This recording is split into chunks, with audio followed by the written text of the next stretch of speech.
Halo semuanya, wacana pemerintah menaikkan tarif PPN dari 11% jadi 12% mulai 1 Januari 2025 nanti lagi rame banget nih jadi perhatian kita semua. Sekilas kelihatannya kayak nggak terlalu tinggi-tinggi banget, tapi ternyata dampaknya nggak sekecil angka itu.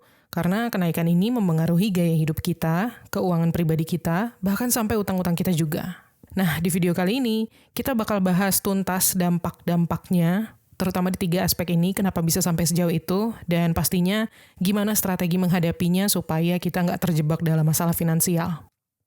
Kita mulai dulu dari apa sih PPN itu? Jadi PPN itu adalah kependekan atau akronim dari pajak pertambahan nilai. Ini adalah pajak yang dikenakan setiap kali kita beli barang atau jasa. Jadi, kalau misalkan kalian beli makanan, minuman, gadget, atau bahkan langganan streaming, biasanya udah ada tambahan pajaknya tuh. Intinya, setiap kali kita belanja atau konsumsi sesuatu, ada uang ekstra yang harus kita bayarkan ke negara lewat harga barang atau jasa itu. Terus kenapa tarif PPN naik ke 12%? Pemerintah menaikkan PPN dari 11% ke 12% ini untuk menambah pendapatan negara ya tentunya. Tujuannya sih biar uang yang terkumpul bisa dipakai untuk pembangunan kayak infrastruktur, pendidikan, ataupun kesehatan. Tapi kalau buat kita, masyarakat, efeknya ya jelas, barang dan jasa jadi lebih mahal. Meskipun memang kenaikan ini udah direncanakan sejak lama, bukan yang tiba-tiba banget, tapi tetap aja ini bikin kita jadi berpikir ulang soal pengeluaran. Terus barang dan jasa apa aja sih yang terdampak kenaikan PPN? Sebenarnya nggak semua barang dan jasa yang kena dampaknya, tapi mayoritas iya. Contohnya, mulai dari kebutuhan sehari-hari, kayak sabun mandi, sabun cuci, deterjen, pasta gigi, sampo, deodoran, terus juga makanan, kayak makanan instan, mie instan, makanan kalengan, minuman kemasan juga, kayak air mineral, teh botol, soda, dan juga cemilan olahan kayak keripik dan biskuit. Selain kebutuhan sehari-hari itu, barang-barang untuk gaya hidup dan hiburan kita juga bakal kena tambahan PPN, kayak elektronik, mulai dari handphone, laptop, TV, headset, terus juga pakaian kita, baju, jaket, sepatu, dan tentunya produk kecantikan kayak skincare, make up, parfum. Begitu juga dengan barang-barang olahraga, sepatu lari, alat gym, maupun alat musik dan peralatan hobi lainnya. Dan gak cuma itu aja, ada juga barang rumah tangga kayak peralatan dapur, kompor, blender, panci, terus furniture kayak sofa, meja, kasur kalau kalian beli baru. Dan alat-alat atau benda dekorasi rumah juga kena. Lampu, gorden, rak, lemari. Dan belum cukup sampai di situ aja guys. Ada juga barang-barang lain kayak kendaraan, baik itu motor dan mobil baru maupun yang bekas juga, sampai spare partnya kayak oil, ban, aki, dan sebagainya. Dan masih ada satu jenis lagi nih yang nggak luput dari PPN, yaitu barang-barang elektronik dan teknologi kayak misalnya aksesoris gadget kita, charger, power bank, casing, terus juga produk game kayak konsol, joystick, game fisik, maupun perangkat Internet of Things atau IoT kayak smartwatch dan smart speaker dan lain sebagainya. Dan jangan lupa, nggak cuma barang aja yang kena PPN, tapi juga jasa.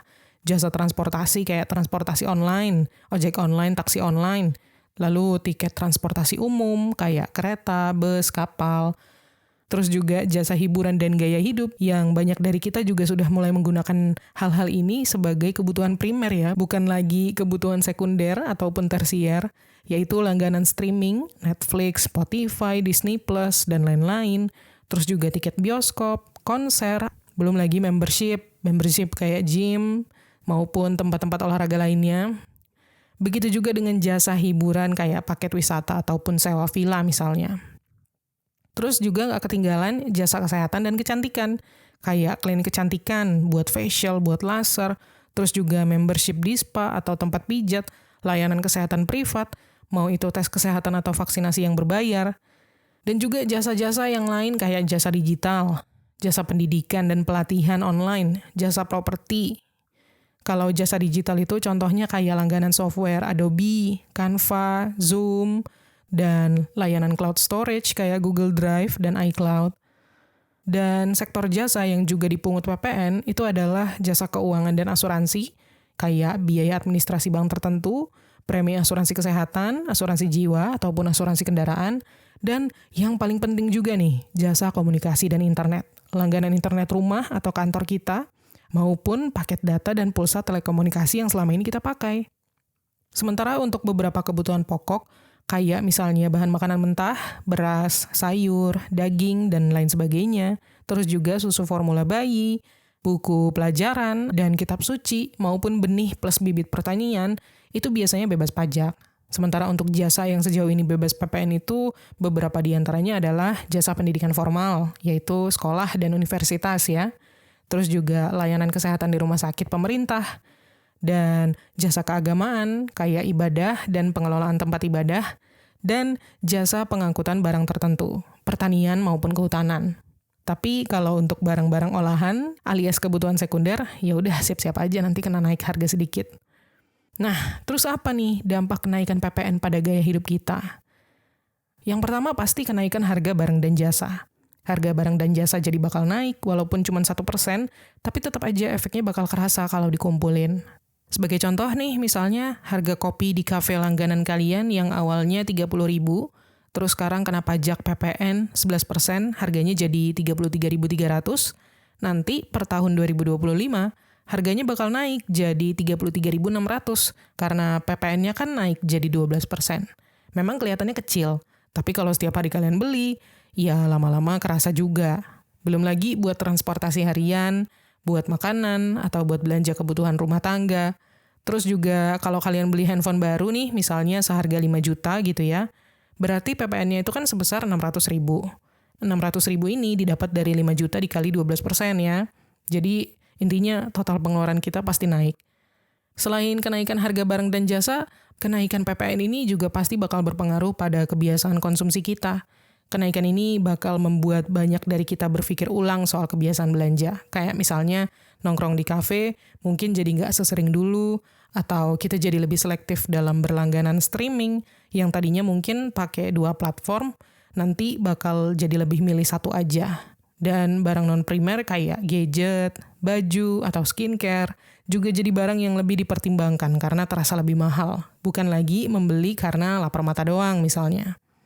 Selain itu, bakal ada perubahan dalam gaya hidup hiburan kita. Hiburan kayak nonton bioskop, pergi ke konser, atau jalan-jalan itu juga bakal ikut terdampak. Karena harga tiketnya naik, itu bikin kita jadi harus pilih-pilih acara mana yang benar-benar pengen banget kita tonton. Bahkan untuk wisata lokal aja, tiket masuk atau transportasinya juga bakal kena imbas. Jadi ke depan nih, liburan tuh kayaknya bakal butuh strategi anggaran yang lebih matang daripada sebelumnya. Intinya, kenaikan PPN ini bikin kita jadi mau nggak mau lebih sadar sama pengeluaran. Karena hal kecil seperti ini, kalau dibiarkan, lama-lama bisa bikin gaya hidup kita jadi nggak sustainable untuk jangka panjang. Itu tadi dampak pada gaya hidup kita. Sekarang gimana kalau dampak pada keuangan pribadi yang lebih spesifik lagi nih? Nah, ini yang pertama pastinya bakal ada penurunan daya beli. Kenaikan PPN ini bakal membuat uang kita tuh terasa nggak terlalu cukup lagi untuk membeli barang dan jasa yang sama. Misalnya, kalau kalian sebelumnya dengan 500.000 bisa belanja bulanan dengan cukup nyaman, artinya kebutuhan kalian tercukupi dengan uang segitu, nanti ke depan mungkin jumlah barang yang kalian dapat itu bisa lebih sedikit karena harga-harga naik. Jadi pendapatan kalian mungkin tetap, tapi nilai yang bisa kalian beli jadi berkurang. Terus juga selain itu, anggaran bulanan mungkin bakal tertekan. Kebutuhan pokok kayak makanan, sabun, transportasi, dan listrik pasti naik harganya. Dan akibatnya, anggaran buat hal lain seperti misalnya tabungan ataupun investasi jadi lebih kecil. Contoh, misalkan kalau sekarang kalian masih bisa menyisihkan 20% gaji untuk investasi, nanti mungkin porsi itu akan berkurang karena kalian harus menutupi pengeluaran pokok yang naik. Ini jadi bikin tujuan keuangan kayak beli rumah atau dana pensiun bisa jadi lebih lama tercapai. Dan ada kemungkinan penambahan utang. Ini yang paling berat sih sebenarnya karena sebelum PPN naik jadi 12% aja dengan PPN yang ada sekarang 11%, banyak dari kita yang sudah mulai tergantung dengan paylater, pinjol, maupun kartu kredit. Karena kebutuhan pokok nanti bakal semakin mahal, mungkin akan lebih banyak lagi dari kita yang bakal beralih ke kartu kredit, paylater, ataupun pinjol untuk menutupi kekurangan uang. Awalnya sih mungkin cuma buat bayar hal-hal kecil, kayak belanja bulanan atau bayar listrik gitu ya. Tapi kalau kita nggak hati-hati, utang ini bisa menumpuk. Data milik Otoritas Jasa Keuangan atau OJK juga menunjukkan bahwa banyak masyarakat Indonesia yang udah mulai terjebak dalam utang konsumtif pay later maupun pinjol, mayoritas pay later, dan jumlahnya naik terus dari tahun ke tahun. Padahal utang-utang ini seringkali bunganya besar dan bakal jadi beban berat di kemudian hari. Contoh kalau misalkan kalian selama ini biasa pakai kartu kredit untuk belanja bulanan gitu, dan biasanya tagihannya aman-aman aja, bisa kalian bayar full di akhir bulan ketika udah gajian. Tapi nanti gara-gara harga barang naik akibat kenaikan PPN, ada kemungkinan bahwa total belanjaan bulanan kalian itu jadi lebih besar dari biasanya. Awalnya mungkin kalian bakal ngerasa nggak apa-apa, nanti bulan depan masih bisa dilunasin. Tapi ternyata bulan berikutnya kalian masih pakai kartu kredit buat belanja dan tagihan semakin menumpuk. Akhirnya kalian cuma sanggup bayar minimum dan bunga kartu kredit itu terus bertambah. Kalau dibiarkan, ini bisa bikin utang kalian semakin susah untuk dilunasi. Atau contoh lain deh, misalnya pinjol untuk barang yang nggak mendesak. Katakanlah misalnya kalian lihat promo gadget baru yang katanya lagi diskon besar, terus kalian mikir, aduh kesempatan nih lumayan buat ganti handphone yang lama. Tapi karena kalian duitnya nggak cukup, gaji udah ngepas untuk bayar kebutuhan pokok yang kena kenaikan PPN 12%, kalian jadi tergoda untuk ambil pinjaman online buat beli barang itu. Akhirnya, kalian harus nyicil pinjaman dengan bunga yang tinggi setiap bulan, bikin pengeluaran bulanan kalian semakin berat. Nah, kalau ini jadi kebiasaan, bisa-bisa kalian terjebak dalam utang konsumtif. Intinya, kenaikan PPN ini memaksa kita untuk lebih cermat dalam mengatur keuangan ya.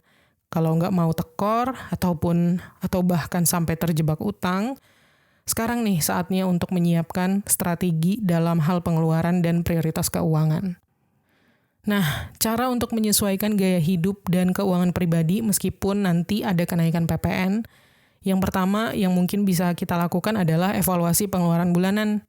Kita harus mulai membedakan pengeluaran mana yang benar-benar dibutuhkan dan mana yang hanya keinginan. Caranya, kalian bisa buat daftar pengeluaran bulanan kalian masing-masing, terus kasih tanda wajib untuk kebutuhan, kayak buat makan, transportasi, dan kasih tanda opsional untuk keinginan, kayak nongkrong, beli kopi, beli rokok, atau beli baju baru. Contoh, kalau biasanya kalian beli kopi di luar 4 kali seminggu, coba kurangi jadi 2 kali, dan bikin kopi sendiri di rumah untuk sisanya. Dengan cara ini, mungkin kalian bisa hemat ratusan ribu atau lebih tiap minggu. Lalu tips yang kedua, optimalkan penghematan. Kita harus mulai lebih cerdas dalam berbelanja dengan memanfaatkan promo, diskon, cashback, dan pilih barang-barang alternatif yang lebih murah tapi tetap oke kualitasnya. Caranya bisa dengan bandingkan harga barang di aplikasi belanja online dulu sebelum beli.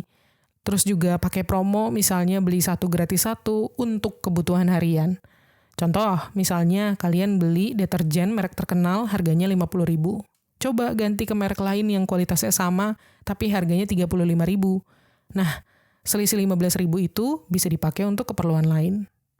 Lalu tips yang ketiga, tingkatkan pendapatan tambahan. Mulai cari cara untuk tambahin pemasukan lewat side hustle atau hobi yang bisa jadi duit. Caranya, misal kalau kalian suka desain, coba tawarin jasa desain grafis di platform freelance. Atau punya hobi masak, jual makanan ringan lewat media sosial misalnya. Atau jual barang-barang bekas yang nggak terpakai di marketplace. Contoh, kalian bisa jual stok foto dari hasil jepretan kalian di situs-situs kayak Shutterstock. Dari setiap foto yang terjual, kalian bisa dapat tambahan pendapatan pasif. Memang ini salah satu cara yang butuh ketekunan dan nggak bisa dalam waktu singkat ya. Tapi intinya, carilah pendapatan tambahan dari skill atau hobi yang bisa kalian kerjakan. Selain itu, tips berikutnya, bangun dana darurat yang lebih kuat. Karena dengan biaya hidup yang semakin mahal nanti, kita perlu punya simpanan ekstra untuk kondisi yang nggak terduga. Caranya, sisihkan minimal 10% dari pendapatan bulanan kalian ke rekening terpisah khusus untuk dana darurat. Jadi contoh, misalnya kalian biasa nabung 500.000 per bulan, tambahin tuh jadi 600.000 dengan cara mengurangi pengeluaran nongkrong atau hiburan. Nah, dalam 6 bulan aja misalnya, kalian bakal punya dana darurat sebesar 3,6 juta yang bisa dipakai kalau misalkan ada kebutuhan atau situasi mendesak. Oke, itu dia beberapa cara yang bisa kalian lakukan untuk menyesuaikan gaya hidup dengan keuangan pribadi setelah nanti ada kenaikan pungutan PPN jadi 12%. Sekarang kita bahas gimana caranya menghindari jebakan utang setelah nanti PPN naik. Yang pertama tentunya prioritaskan dulu kebutuhan bukan keinginan. Bedain tuh mana yang benar-benar kalian butuhkan alias primer dan mana yang hanya keinginan sementara alias sekunder ataupun tersier. Jadi sebelum belanja, buat dulu daftar kebutuhan yang harus kalian beli. Lalu disiplin untuk nggak membeli yang di luar dari daftar itu. Contoh, misalnya kalian pergi ke supermarket untuk beli kebutuhan dapur seperti beras, minyak, dan telur. Nah, jangan sampai tergoda untuk beli yang lain kayak misalnya cemilan mahal atau dekorasi rumah hanya karena tampilannya lucu ataupun karena ada diskon. Terus juga hindari gaya hidup yang berlebihan. Jangan maksain diri kalian buat ngikutin gaya hidup yang nggak sesuai sama penghasilan kalian. Caranya, ya cari alternatif hiburan yang tetap seru tapi lebih hemat. Contoh, kalau teman-teman kalian ngajak nongkrong di tempat yang mahal, coba tawarin opsi buat ngumpul di rumah aja sambil bawa makanan masing-masing. Ini lebih murah dan tetap asik. Lalu tips yang ketiga, tingkatkan kesadaran finansial kalian. Pahami risiko bunga dan biaya tambahan dari utang konsumtif supaya kalian nggak asal-asalan ambil pinjaman ataupun kredit. Caranya, baca baik-baik. Kalau misalkan kalian mau pakai pay letter ataupun pinjol, baca tuh ketentuan bunga yang dikenakan, besarannya seberapa. Dan hitung lagi kira-kira beberapa bulan ke depan, itu bakal akan sangat memberatkan beban pengeluaran kalian nggak? Contoh, kalau misalkan kalian mau pinjam 1 juta di pinjol dengan bunga 1% per hari. Nah, setelah 30 hari, total utang kalian jadi 1,3 juta kan? Dengan informasi ini, kalian pasti bakal mikir lebih panjang sebelum ngutang. Lalu, cara yang keempat, bangun dana darurat yang solid. Sekali lagi ya, dana darurat itu adalah tameng utama supaya kalian nggak panik dan langsung ngutang di saat ada kebutuhan mendesak. Sisihkan 10% sampai 20% dari penghasilan bulanan kalian untuk dana darurat, mulai dari nominal kecil pun nggak apa-apa. Kayak kalau misalkan gaji kalian itu 5 juta, coba sisihkan 500.000 per bulan. Nanti dalam setahun kalian bakal punya dana darurat 6 juta yang siap dipakai kalau ada hal nggak terduga kayak biaya rumah sakit atau reparasi kendaraan misalnya. Dan cara yang kelima, belanja cerdas dengan promo tanpa kalap. Manfaatkan promo, cashback, atau diskon, tapi jangan sampai beli barang yang nggak dibutuhin hanya karena ada potongan harga. Caranya, misalnya kalian bisa tanya ke diri sendiri, kalau nggak ada diskon, aku bakal beli ini nggak ya? Gitu. Contoh nih, ada promo beli 2 gratis 1 minuman kekinian. Kalau kalian cuma butuh 1, mending nggak usah beli, karena 2 botol tambahan cuma bakal bikin pengeluaran kalian jadi lebih besar tanpa manfaat yang nyata. Kecuali kalau kalian memang pengen beli bareng orang lain gitu ya. Jadi itu dia sederet dampak atau lebih tepatnya beban yang bakal kita tanggung karena kenaikan tarif PPN jadi 12%, begitu juga dengan strategi menghadapinya. Hitung-hitung jadi persiapan buat tahun depan ya. Dan as always, kalau kalian ada ide tips lain, boleh banget share di kolom komen ya, supaya kita belajar bareng-bareng. Oke, segitu dulu video kali ini. Semoga bermanfaat, dan terima kasih udah nonton. Klik tombol like kalau kalian suka video ini, dan subscribe kalau belum. Dan sampai ketemu lagi di tips menuju kekayaan berikutnya.